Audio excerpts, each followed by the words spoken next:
प्रदीप शर्मा जी, राधे राधे महाराज जी। गुरुदेव भगवान, आपने बताया है कि कलयुग में मानसिक पाप का कोई फल नहीं मिलता, वो मानसिक पाप क्रिया में जब तक नहीं उतर जाता, परंतु आपने ये भी बताया कि संतों व वैष्णवों के प्रति दोष दर्शन मात्र के परिणाम स्वरूप भजन रुक जाता है। महाराज, इन दोनों में मानसिक चिंतन ही हो रहा है, परंतु परिणाम फल में भिन्नता क्यों है? देखो, सब सिद्धांत अलग है। जैसे भगवान ने कहा कि नवधा भक्ति में सातो समूह मोहि में जग देखा, मोते अधिक संत कर लेखा। यदि संत के प्रति मानसिक अपराध हो जाएगा तो आपको दंड भोगना पड़ेगा।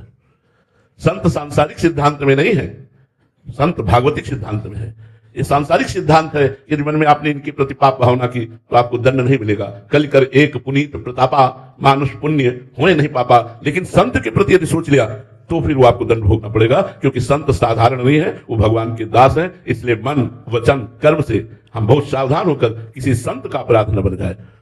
परदोष दर्शन, परदोष कथन, परदोष श्रवण, ये हमारा पतन कर देते हैं। इसलिए हमें संतों के अपराध से बचना चाहिए। संतों में सांसारिक नियम नहीं लागू होगा कि मन का सोचा हुआ दोष दर्शन या पाप संत के प्रति और हमें कोई दंड नहीं मिले, उसी समय से भजन रुक जाएगा, उसी समय से अशांति पैदा हो जाएगी, उसी समय से विघ्न पैदा हो जाएगा। संत के प्रति दोष दर्शन नहीं। महाराज जी, इसमें एक वो था, जैसे हमारे मन में तो महाराज जी किसी की ऐसी क्रिया देखी, उसके प्रति ऐसा अंदर भाव आ गया। एक अंदर से महाराज जी आपने बताया था कि अंदर से मलिन अंतःकरण हो गया, उसके कारण भजन रुक गया। एक है महाराज जी पाप कर्म बन गया, उसका पाप कर्म का फल भोगना पड़ेगा। तो महाराज जी इसमें जो अंदर का, क्योंकि संतों साधकों का चिंतन विशेषकर महाराज जी भजन के प्राण होता है, महाराज जी उसमें क्या भजन रुक जाता है बट उसका पाप नहीं लगेगा, ऐसा है क्या? भजन रुक जाने पर उसके जलन शुरू होगी ना, वही उसका प्रायश्चित हो जाएगा।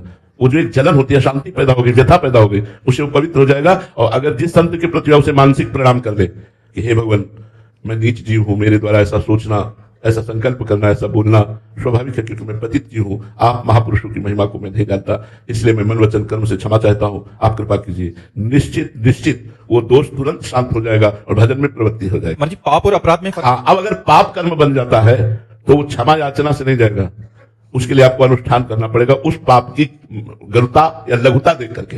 जैसे मान लो आपके द्वारा व्यभिचार हो गया, अब आपको हमें क्षमा कर दो। अब उसकी बात यह होगी कि क्षमा तब होगा जब नियम लो कि अब लो नशानी अपना न सही हो, आज तक की आप नहीं करूंगा, और फिर ना करो और खूब नाम जप करो और भगवान चाहे तो क्षमा कर दे, उसमें ऐसा है। लेकिन ये संत के प्रति दोष दर्शन, इसकी बात कह रहा हूं। अगर आपने निंदा कर दी तब तो उसके चरणों में जाके गिरना पड़ेगा और उससे क्षमा याचना मांगनी पड़ेगी।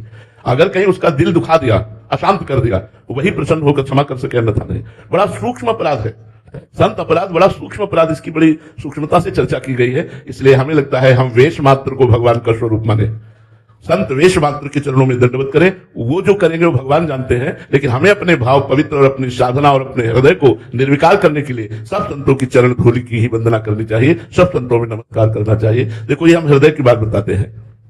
जैसे गर्मी पड़ती है तो सबको लगती है, चाहे संत हो चाहे असंत हो।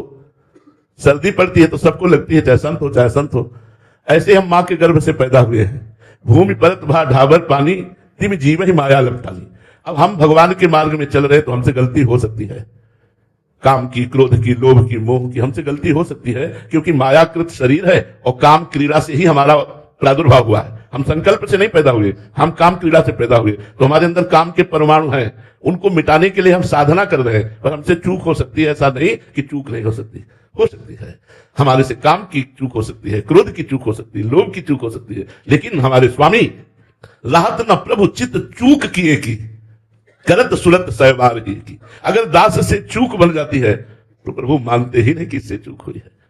उसके हृदय की बात देखते हैं कि ये चूक करना नहीं चाहता, ये मेरे पास आना चाहता है, और मम माया दुरत्या, मेरी दुरत्या माया है, उससे प्रभावित होकर इससे चूक हो गई तो भगवान क्षमा कर देते हैं। जन अवगुण प्रभु मान न काऊ, दीन बंधु अति मृदुल स्वभाव। उन्हीं की कृपा, उनके स्वभाव और प्रभाव से भगवान का शरणागत एक दिन विशुद्ध संत बन जाता है। नहीं शिव विरंचिका मोही को है बपुरान। बड़े बड़े ईश्वर कोटि के महापुरुषों को माया मोहित करके पतित कर देती है। हम लोग तो बहुत जीव कोटि के हैं, पांच भौतिक शरीरधारी हैं। जो दिव्य शरीरधारी हैं उनको भी मायाधीन कर लेती है, उनको भी नचनी नाच नचा देती है। तो हम किसी संत पर दोष दर्शन ना करें। वो साधक है, वो संत है। आज चूक हो गई, आज हो गया उससे गलती, अवसर मिलेगा, वो एक दिन फिर अपनी गलती सुधार कर वो भगवान के मार्ग में लाखों का कल्याण कर देगा। अगर हमें कहीं संतों में दोष दिखाई दे तो भगवान से प्रार्थना करनी चाहिए कि प्रभु मेरी बुद्धि शुद्ध कर दो, जिससे मैं आपके संतों में दोष दर्शन न करूं। आप सबके हृदय में विराजमान है, यही देखकर मैं सबको प्रणाम करूं।